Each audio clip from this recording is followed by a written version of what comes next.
நல்ல காரியங்கள் பண்ணுவதற்காக முன்வரக்கூடியவர்கள் அவர்களை எப்படியாவது ஒழிச்சு கட்டிடணும் அப்படின்னு சொல்லி கங்கணம் கட்டி கொண்டு இன்னைக்கு எத்தனையோ தலைமை பீடங்கள் இருப்பதை நாம பார்ப்பது இல்லையா? ஒருத்தர் எவ்வளவு நல்லது செய்தாலும் அவனை இந்த உலகம் வாழ விடாது. இதற்கு சிறந்த உதாரணமே இயேசுவின் வாழ்க்கைதான். 3.5 வருஷ காலம் இயேசு ஆண்டவர் பிரம்மாண்டமான காரியங்கள் பண்ணாரு. அவர் எத்தனையோ அற்புத காரியங்கள் பண்ணாரு. எத்தனையோ பேருக்கு நன்மையின் காரியங்கள் பண்ணி எத்தனையோ பேருடைய வாழ்க்கையை கூட மாத்தினாரு. தீமையான பாதையில நடந்துகிட்டு இருந்தவங்களை கூட நன்மையான பாதைக்கு வரும்படியாக இயேசு அவர்களுக்கு வாய்ப்பு கொடுத்து அவர்களை மாத்தி காமிச்சாரு. இதெல்லாம் பார்த்துக்கிட்டு இருந்த பெரியவர்கள் என்று அழைக்கப்பட்ட அன்னைய அதிகாரத்தில் இருந்தவங்க என்ன பண்ணாங்க? எல்லாரும் நல்ல வழிக்கு வந்துட்டா அதுக்கப்புறமாக நாங்க எப்படி எங்களது வேலைகளை பார்க்கிறது அப்படின்னு சொல்லி இயேசுவை அழிக்கும்படியாக திட்டம் தீட்டினாங்க. இன்னைக்கு இதே நிலை நம்ம சமுதாயத்தில் நாம பார்ப்பது இல்லையா? நல்ல காரியங்கள் பண்ணுவதற்காக முன்வரக்கூடியவர்கள் அவர்களை எப்படியாவது ஒழிச்சு கட்டிடணும் அப்படின்னு சொல்லி கங்கணம் கட்டி கொண்டு இன்னைக்கு எத்தனையோ தலைமை பீடங்கள் இருப்பதை நாம பார்ப்பது இல்லையா? சில பேர் ஃப்ரீயாக கவுன்சிலிங் கொடுத்தா, ஃப்ரீயாக அட்வைஸ் கொடுத்தா அதெல்லாம் பிடிப்பதில்லையே. அதிகாரத்தில் இருக்கக்கூடியவங்க என்ன பண்றாங்க? ஃப்ரீயா எல்லாம் பண்றானே, இப்படி பண்ணா நம்முடைய பிஸ்னஸ் போயிருமே அப்படின்னு சொல்லிட்டு ஒன்றில் அவனை இடம் மாத்திடுவாங்க. அப்படி இல்லையா அவனை அழிச்சு ஒழிச்சு அவனுடைய பேரை பழுதாக்கி அந்த இடத்துல அவன் இல்லாதபடிக்கு பண்ணிடுவாங்க.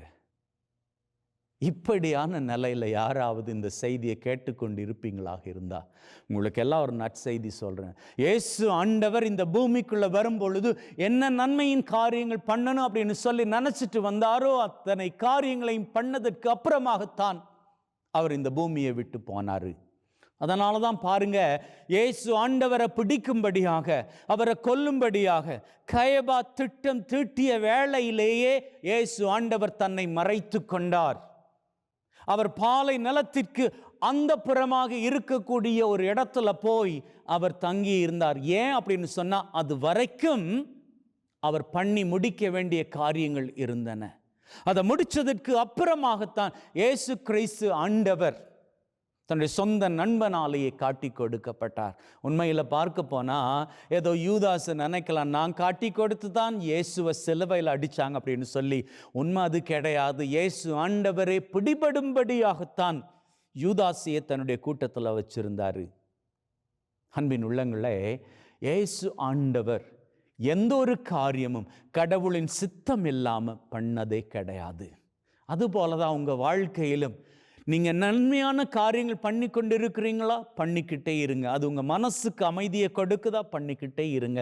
யாராச்சும் எதிர்க்கிறாங்களா? காரியம் இல்லை, நீங்க பண்றதை பண்ணிக்கிட்டே இருங்க. உங்களுடைய நேரம் வரும் வரை உங்களை யாராலும் நிறுத்திக்க முடியாது. நீங்க பண்றதை பண்ணிக்கிட்டே இருங்க.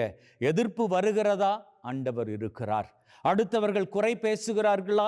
ஆண்டவர் இருக்கிறார். நன்மையான காரியங்களை மாத்திரம் பண்ணுவதை நிறுத்திடாதீங்க. நீங்கள் பண்ணிட்டே போங்க. அப்படி பண்ணிட்டு போகிற வேளையில் ஒரு வேளையில் உங்களை அவமானப்படுத்திட்டாங்க, உங்களை இருக்கிற இடம் வாழும்படியாக வைக்க முடியாமல் அந்த இடத்துல இருந்து அனுப்பிட்டாங்க, காரியம் இல்லை. அத்தோடு அந்த இடத்துல உங்களது பணி முடிந்து விட்டது அப்படின்னு மனசால நீங்கள் அமைதி கண்டு கொள்ளுங்க. அதற்கப்புறமாக நீங்கள் போகிற இடத்துல உங்களது நற்பணியை ஆரம்பிச்சுக்கோங்க. ஆண்டவர் உங்கள் தலை மீது தன்னுடைய ஆசிரியின் காரியத்தை எழுதி வைத்திருக்கிறார் அப்படின்னு சொன்னால் அதை தடுக்க யாராலும் முடியாது. இயேசுவினது பணியை தடுக்க யாராலுமே முடியலை. அவருடைய பணி என்ன? இந்த உலகத்திற்கு வர வேண்டும், 30 வருஷ காலங்கள் ஒரு சாதாரண மனுஷனாக வாழணும், 3.5 வருஷ காலங்கள் அவருடைய பணியை தொடர்ந்து செய்யணும், அற்புத காரியங்களை பண்ணணும், தொலைந்து போன ஜனங்களை ஒன்றாக சேர்த்து கூட்டி அவர்களுக்கு என்று நற்செய்தியை அறிவிக்கணும். அதற்கு அப்புறமாக அந்த நற்செய்தியை கொடுத்து அவர்களை உலகம் பூராக அனுப்பணும். அவ்வளவுதான் இயேசுவின் பணி. முடியும் வர அவரை யாராலும் தொட்டுக்க முடியல. பார்த்தீங்களா? அதற்கப்புறமாக வந்த பணி முடிந்தது, அவர் வந்த இடத்துக்கே ஏறி சென்றார். அதுபோல தான் உங்கள் வாழ்க்கையிலும் நீங்கள் பண்ணக்கூடிய நன்மையின் காரியங்கள் அதை தொடர்ந்து பண்ணிக்கோங்க. யார் எதிர்த்தாலும், யார் உங்களை முடக்க பார்த்தாலும், தெய்வம் உங்களோடு இருக்கும் வரை யாராலும் உங்களை அசைச்சிக்க முடியாது. நன்மையின் காரியங்களை பண்ணிக்கொண்டே இருங்க. நீங்கள் மாத்திரம் அல்ல, உங்களை தலைமுறையும் அற்புதமாக வாழும். ஆமென்.